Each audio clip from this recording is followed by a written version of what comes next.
గోల్కొండ మన రాష్ట్రం మన TV. Please subscribe Golconda TV. For more updates bell button పై క్లిక్ చేయండి.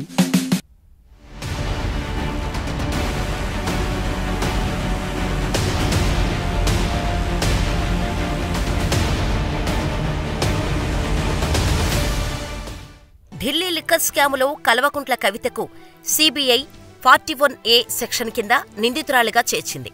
ఇంతకుముందే ఈ నెల 26వ తేదీన విచారణకు రావాల్సిందిగా నోటీసు జారీ చేసిన విషయం తెలిసిందే. నిందితురాలిగా చేర్చడం కీలక పరిణామమని చెప్పాలి. అయితే ఇంత సడన్ గా సిబిఐ కవిత విషయంలో ఎందుకు దూకుడు పెంచినట్టు? చివరిసారిగా కవితను సిబిఐ విచారించింది దాదాపు ఏడాది క్రితం. ఇంతకాలం ఏమీ మాట్లాడకుండా హఠాత్తుగా సిబిఐ రంగంలోకి దిగాల్సినంత అవసరం ఏమొచ్చింది? ఇక్కడే అందరిలోనూ బీజేపీపై అనుమానాలు పెరిగిపోతున్నాయి. అదేంటంటే, మొన్నటి అసెంబ్లీ ఎన్నికల్లో బీఆర్ఎస్ బీజేపీ ఒకటే అని కాంగ్రెస్ చాలా ఆరోపణలు చేసింది. కవితను లిక్కర్ స్కామ్లో అరెస్ట్ చేయకపోవటాన్ని ప్రధానంగా తమ ఆరోపణలకు నిదర్శనంగా చెప్పింది. దాన్ని జనాలందరూ నమ్మారు. బీఆర్ఎస్కు ఓట్లేసినా బీజేపీకి ఓట్లేసినా ఒకటే అని రేవంత్ రెడ్డి అండుకో పదే పదే ప్రచారం చేశారు.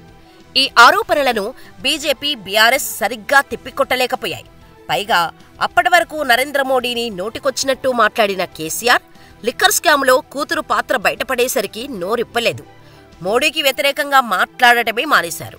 ఇవన్నీ చూసుకున్న తర్వాత జనాలు కాంగ్రెస్ ఆరోపణలు నిజమే అని నిర్ధారణ చేసుకున్నారు. అందుకనే రెండు పార్టీలను కాదని కాంగ్రెస్కు ఓట్లేసి గెలిపించారు.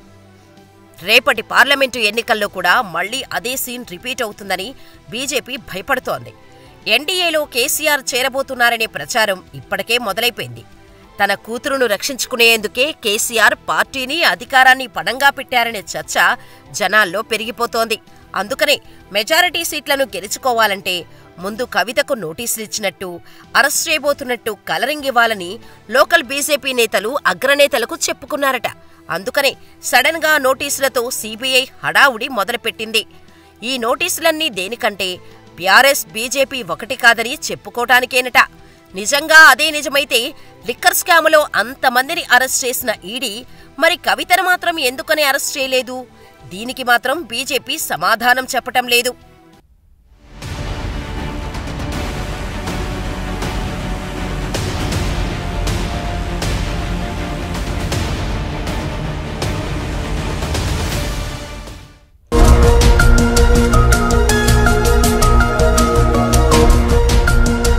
సత్యాలు చెప్పడానికి సాహసం కావాలి.